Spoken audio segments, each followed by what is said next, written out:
जो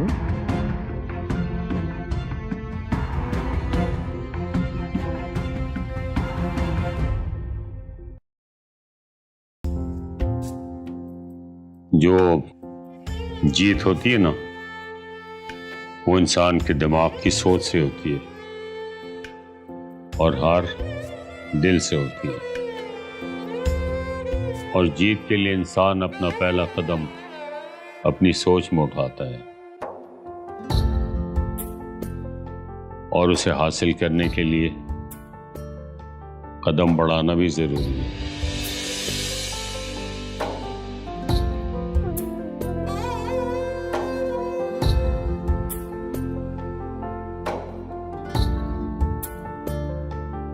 रानी, खाना खा लो, थोड़ी हिम्मत आ जाएगी। मुझ में बहुत हिम्मत है। मुझे नजर आ रहा तुम में हिम्मत नहीं है, बस अब गुस्सा ही बचे। इसलिए मैं चाहती हूँ कि तुम थोड़ा सा कुछ खा लो। इतना क्यों सोच रही है मेरा? आपके दिल में मेरे लिए नफरत नहीं है? नहीं। अच्छा, फिर खोल दी मुझे।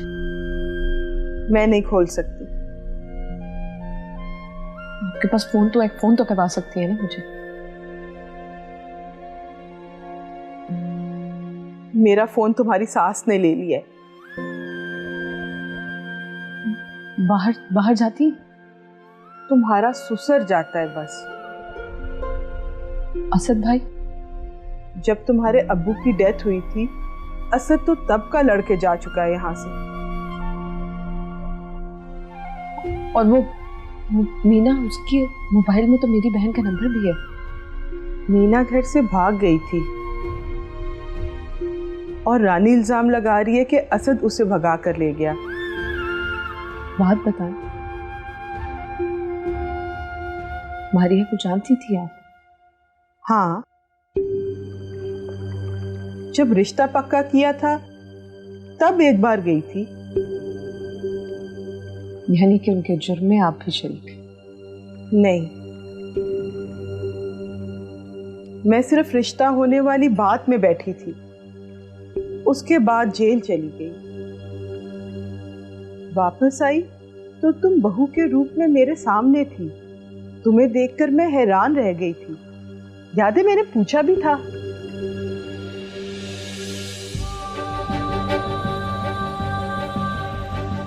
मगर तुम्हारी सास ने फौरन ही बात को गोल कर दिया था।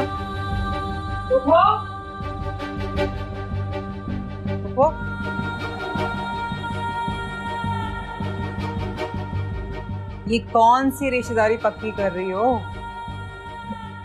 ओ, कुछ नहीं, मैं तो उसको खाना खिलाने की कोशिश कर रही थी। उसने अपने दुखड़े सुनाना शुरू कर दिए तो मुझे भी अपने दुख याद आ गए। चल खा लेना, अब जिद क्यों कर रही है? खा।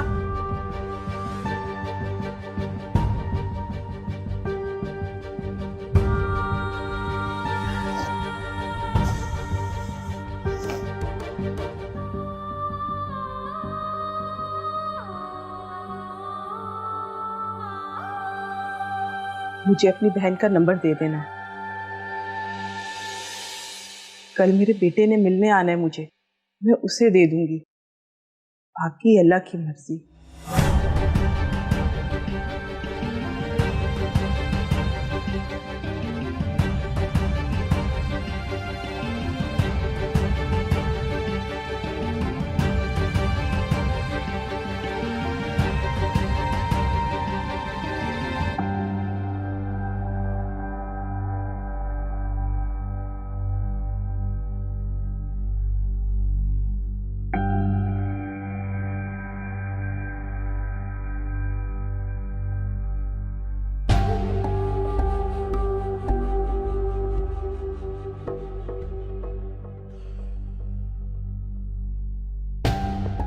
क्या बात है बेटा?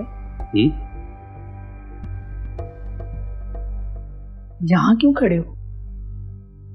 किसी ने आना है? ऐसे ही। बहुत पुराने गुजरे दिनों को याद कर रहा था, जब पापा मुझे स्कूल से लाया करते।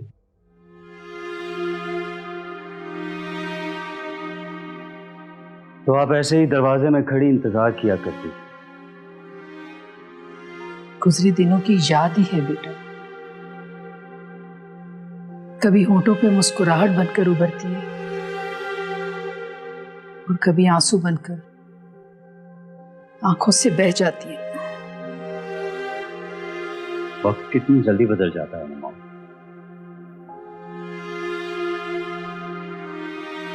हो सकता है कि ये वक्त कुछ दिनों में, महीनों में या फिर चंद सालों में मजीद बदल जाए।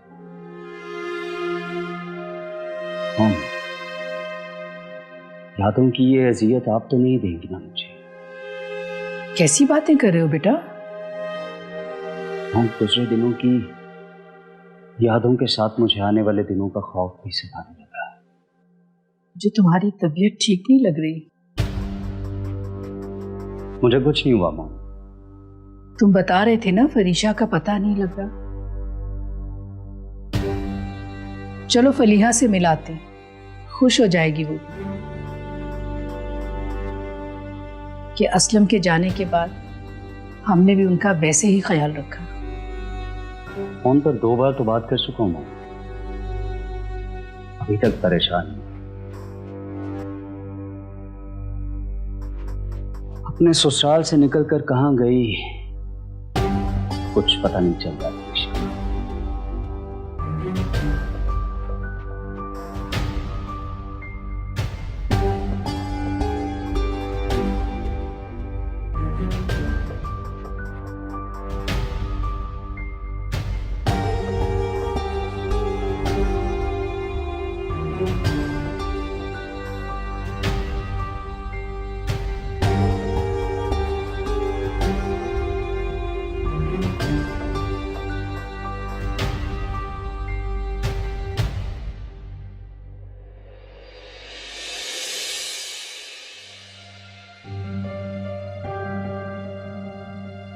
डीसी साहब, आज दूसरी रात आ गई है, कुछ पता नहीं चला अभी तक। उस इलाके की सारी फोर्स को आप ही के काम पर लगाया हुआ है खालिद भाई। कहीं से कोई क्लू नहीं मिल रहा।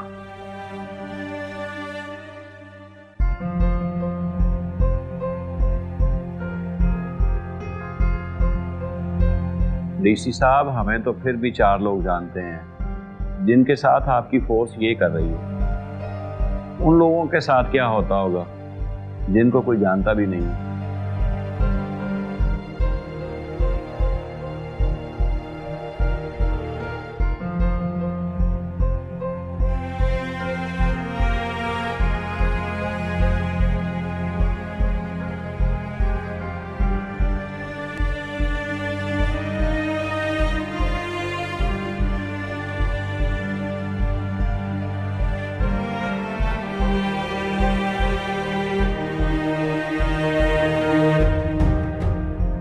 आसम, 3 दिन पहले मैंने तुम्हें कुछ तस्वीरें इकट्ठी करने के लिए कहा था।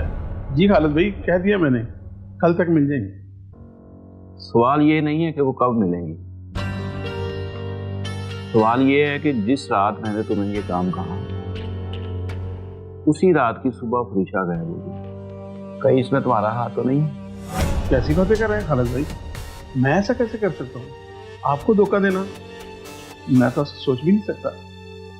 असल मैं तुम्हें अपने तजर्बे की बात बताता हूँ। बेटा सबसे पहले धोखा अपने बाप को देते हैं। जब वहां से उसको कामयाबी मिलती है ना, तो उसके हौसले बुलंद हो जाते हैं। वो हमेशा ये भूल जाता है कि बाप हमेशा बाप ही होता है। जी खालिद भाई, मैं तो अब आपकी सरपरस्ती में हूँ, कुछ गलत सोच भी नहीं सकता। बल्कि मैं तो अपने तौर पे उन लोगों की तलाश कर रहा हूँ जिन्होंने ये काम किया है।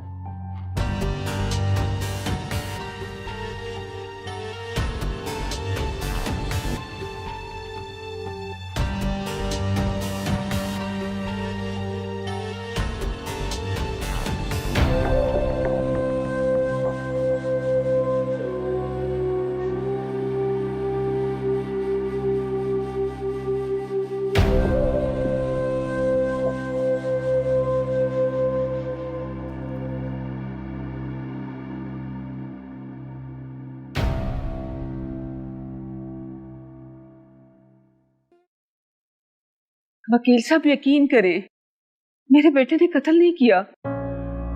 एक मां से बढ़कर बड़ी और सच्ची गवाही किसी की नहीं हो सकती।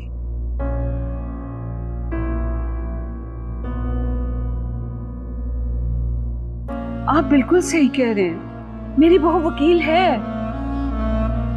लेकिन उसका भी कुछ पता नहीं है। मुझे तो लगता है कि उस लड़की का कत्ल और मेरी बहू का अगवा होना ना एक दूसरे से मिलता है।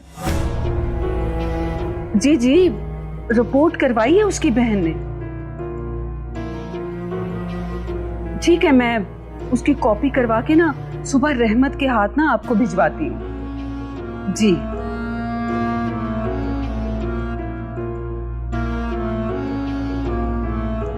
खाना दे आए हो मेरे बेटे को?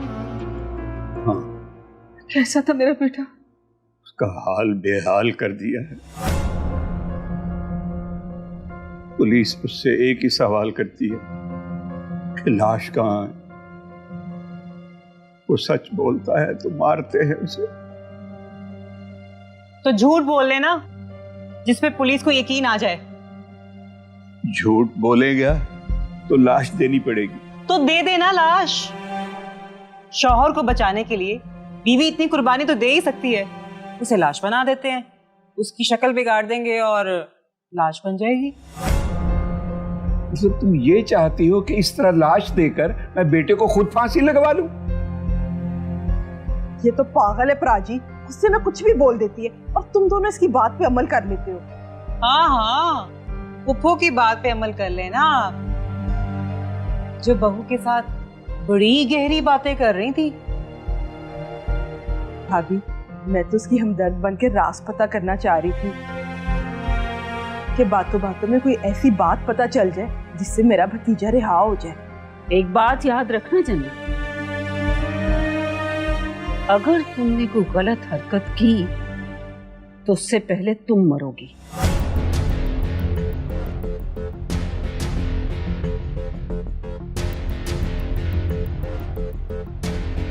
निराश से आपा, भलाई का तो जमाना ही नहीं है।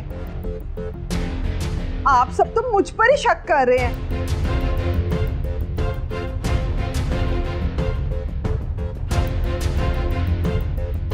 रहमत, उस दिन मैंने पेट्रोल का कहा था, लेकर आए हो? गया था, लेकिन वो खुला पेट्रोल नहीं देते। सुबह मेरे साथ चलना, देखना किस तरह लेकर आती हूँ।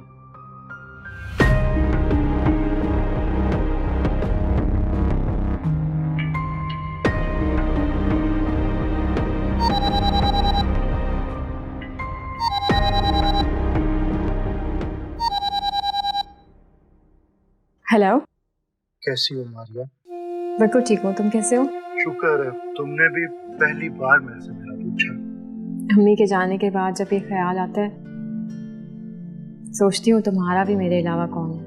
सही कह रही हो, खाला थी तो चक्कर लगा लिया करता था, अब तो वो भी खत्म हो गया। क्यों? अब किसी और के घर में रहने लगी हो ना,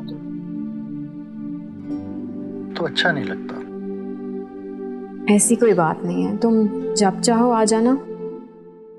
किससे बात कर रही हो? वो मेरी खाला का बेटा है। कौन पूछ रहा है? वो फरीशा की खाला है। अच्छा चलो, इस जुमे को खाला की कब्र पे जाना, तुमको तो तुम्हें भी ले लो। हाँ, आ जाना, हम चलेंगे।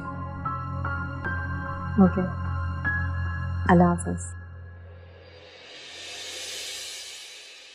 अक्सर याद रखती हूँ कि पूछूंगी तुमसे, तो भूल जाती हूँ। फिर तलाक क्यों हुई थी तुम्हें?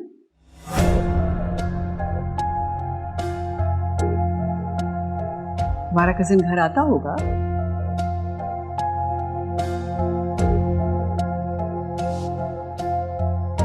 कि बचपन से ही हमारे साथ रहा। फिर क्या तुम्हारे शौहर ने तुम पर कोई इल्जाम लगाया था? एक्चुअली जब भी किसी ने अपनी बीवी को छोड़ना हो ना, उस पे बदकिरदारी का इल्जाम लगा देते हैं। वो बुरा जरूर था, मगर बुरी कह के छोड़ा नहीं था उसने मुझे। What's the reason?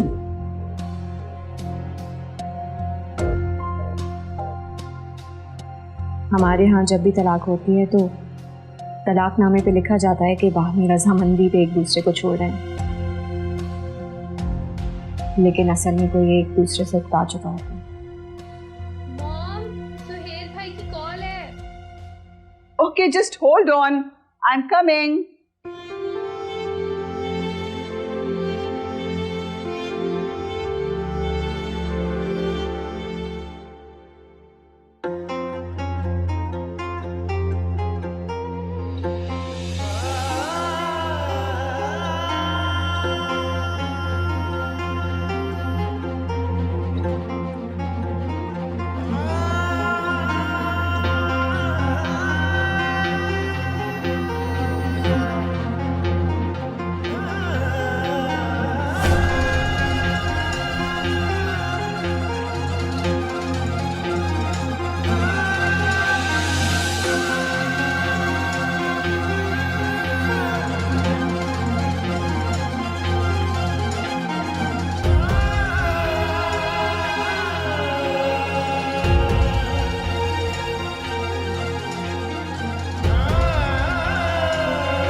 थोड़ा ही वक्त है तुम्हारे पास, जबान खोल दे और ये बताओ कि सबूत है क्या। 2 घंटे हैं, वरना यही पेट्रोल तुम्हारे ऊपर दोबारा छिड़क कर आग लगा दूं।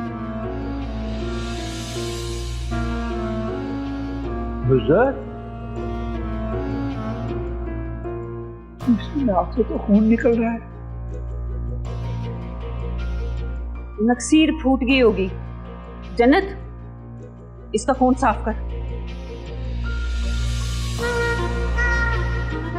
बस थोड़ा ही वक्त है, जुबान खोल, नहीं तो हमेशा के लिए जुबान बंद। चल फूफो, उठ जा, निकलने दे जो खून निकल रहा है।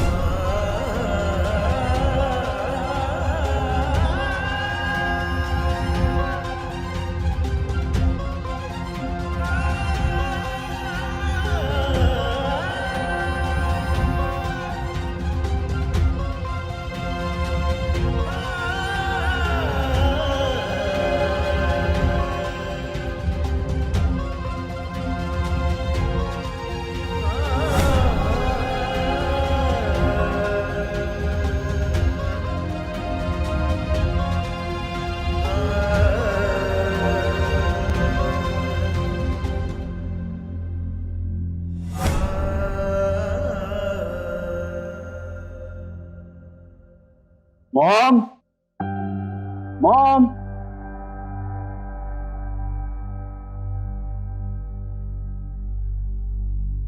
ओके मॉम, मैं ऑफिस के लिए निकल रहा। बेटा इतनी जल्दी?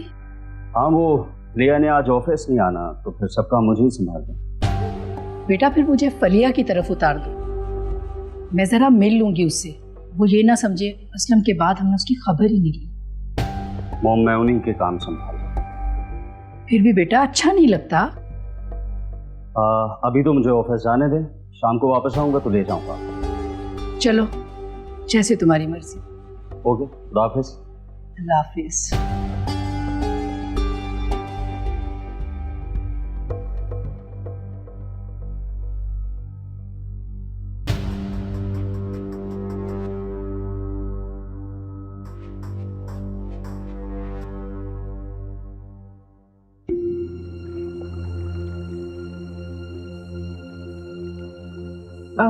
फलिया, मेरी बात सुनो।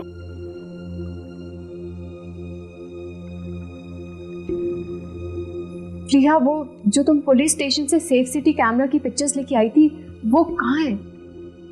उनमें क्या देखना है आप? प्लीज मुझे बताओ, वो तस्वीरें कहाँ हैं, मुझे दिखाओ। वो तो मैंने वहाँ डस्टबिन में फेंक दी थी।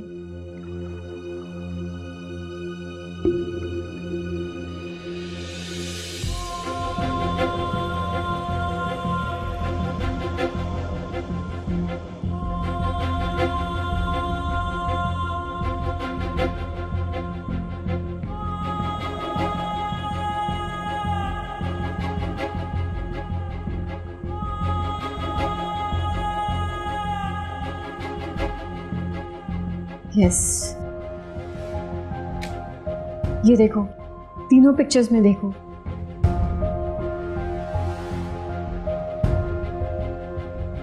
फरीशा जब मेरे घर आई थी तो इसी गाड़ी में आई थी। हाँ, ये उसके ससुराल की गाड़ी है और यही छोड़कर तो वो साइकिल पर निकली थी। यही तो मैं कह रही हूँ, वही गाड़ी साइकिल के साथ साथ चल रही है तीनों पिक्चर्स में, देखो। हो सकता है कि फरीशा को मनाने के लिए साथ साथ जा रहे हो। एक मिनट, गड़बड़ है। फरीशा के ससुराल में शाहजमान के अलावा किसी को गाड़ी चलाना नहीं आती। फरीशा साइकिल पर है तो गाड़ी कौन चला रहा है?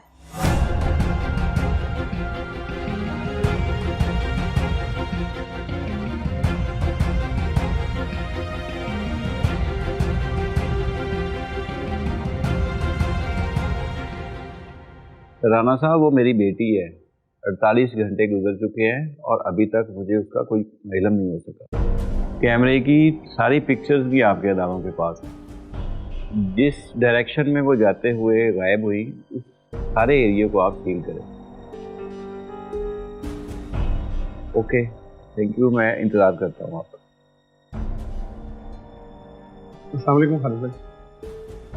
वालेकुम सलाम। ये वो तस्वीरें जो आपने कहा।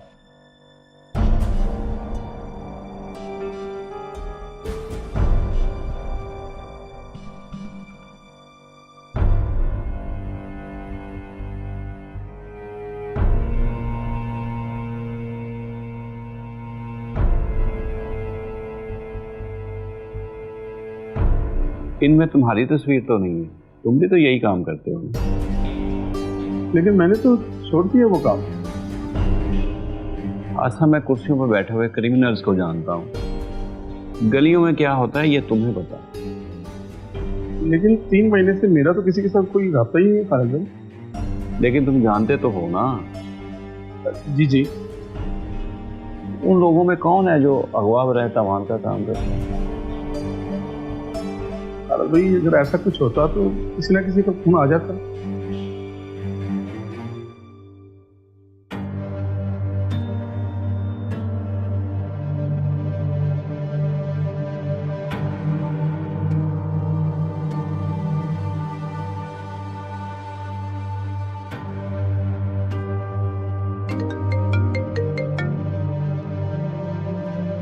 हेलो अंकल, मुझे पक्का यकीन है कि फरीशा वहीं पर है। बेटे, पुलिस वहाँ देख के आई है, तुमने खुद भी तो देखा था। हाँ अंकल, लेकिन पुलिस स्टेशन से जो पिक्चर्स मिली थी, मेरा ख्याल है उसमें फरीशा साइकिल पर नहीं है। साइकिल पर फरीशा नहीं थी? जी अंकल, और साथ साथ उनकी गाड़ी भी जा रही है। गाड़ी कौन चला रहा था ये समझ नहीं आ रही, क्योंकि शाहजमान के अलावा उस घर में किसी को गाड़ी चलाना नहीं आती। मतलब साइकिल पे फरीशा नहीं थी और गाड़ी भी कोई और चला रहा था।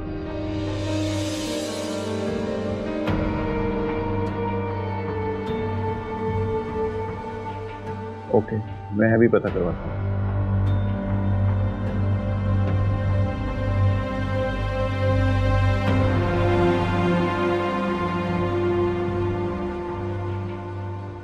आसम। जी जी। फौरन फरीशा के ससुर को बुलाओ।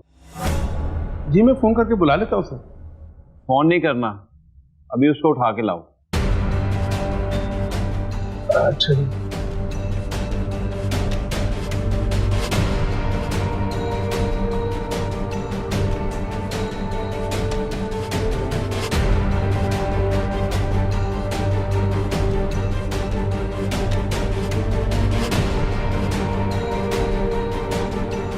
इतना करो, इंशाल्लाह वो जरूर मिल जाएगी।